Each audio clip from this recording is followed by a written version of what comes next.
Hi guys, I went yesterday to see Spider-Man Homecoming finally, and yeah, good film. Um, it was finally a good Spider-Man film at that. Nice to see that they treat him like the teenager that he's supposed to be. Um, yeah, it was high school stuff, and I kind of liked the fact that we'd gone from, because a lot of the Marvel films are very big, world-changing, world-shattering, and this was just a kid being Spider-Man, and I thought that was brilliant that they made it smaller, yeah, but in a good way. And they made him, yeah, this was Spider-Man. They'd finally.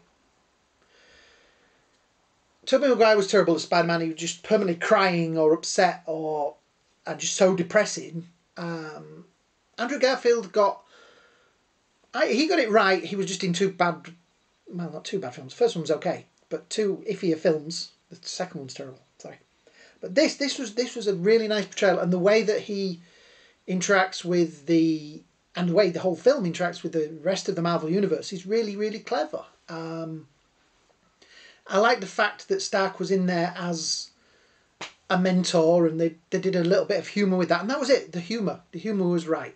Happy was brilliant. I thought having Happy in there. The scene at the end. I don't want to go into it too much. I don't want to spoil it but then again, a lot of you seen it. But the scene at the end with Happy and Peter is really good. It had some really. The girl that played, well, we find out at the end. Sorry if I spoil this for you, but MJ. Um, I've been told that she's a model. She's got a really.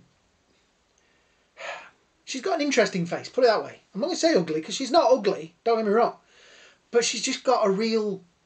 Yeah, it's really interesting. You kind of maybe that's why she's a model. You kind of look at her and you're like, I'm not sure. There's just something about it. But yeah, Michael Keaton was fantastic as the Vulture, and the way that they introduced the Vulture into it, and I'm hoping that Damage Control is going to be a TV series, because the way that they were portrayed as well was fantastic. It was kind of strange that the FBI were in it, in the scene on the ferry. Why wasn't it Shield not cool anymore? Shield still bad guys or good guys? Or does Damage Control work for the FBI? I don't know.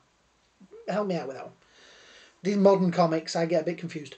They reboot them and restart them so many times. Every time I read one, I'm like, oh, he's dead, he's gay, and that's a woman. Okay. Because they do change them into women. So, Doctor Who. Yeah. Doctor Who's a woman. Why me? Anyway,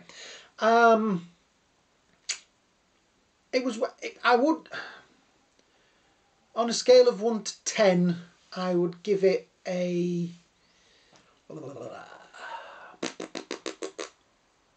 I'll give it an 8.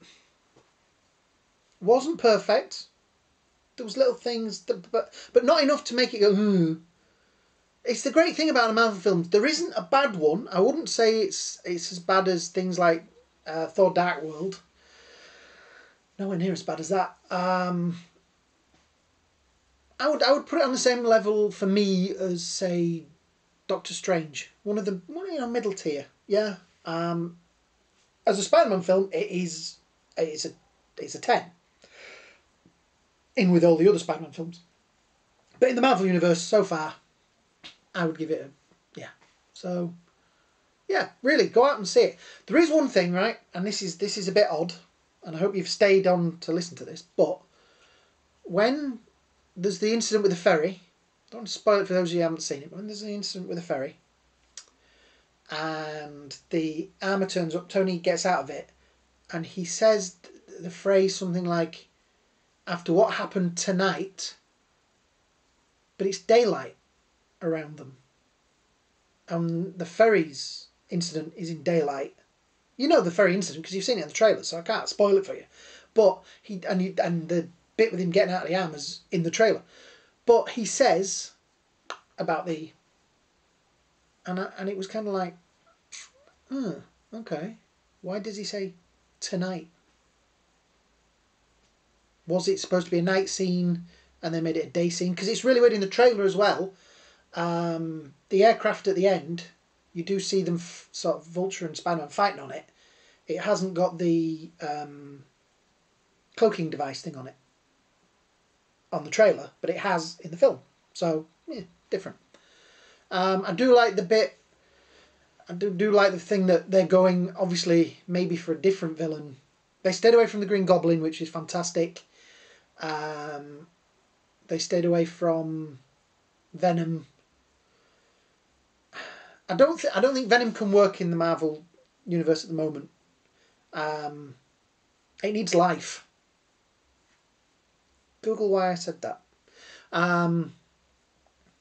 Yeah, like I say, great film. Go out and see it. Really enjoyed it. There was the trailer at the beginning for Dunkirk. That looks breathtaking. I nearly cried during that trailer. I don't know why. Just really, really emotional. I think I may be on my myriad. Need some Lucozade. Right, so if you enjoyed this video, moving on. Like, subscribe, thumbs up, thumbs down, etc, etc. You know the score, you know the drill. Yeah, it's been great talking to you. We've got a few more subscribers this weekend. The viewing figures are going up, which is great. Thank you for that. Keep watching the videos, keep rewatching the videos. Just put them on play and just watch them all the way through. Just watch my beard growing and shrinking and my hair. Oh, my hair, darling. Yeah, have a great day, a great night, and I'll see you all really soon.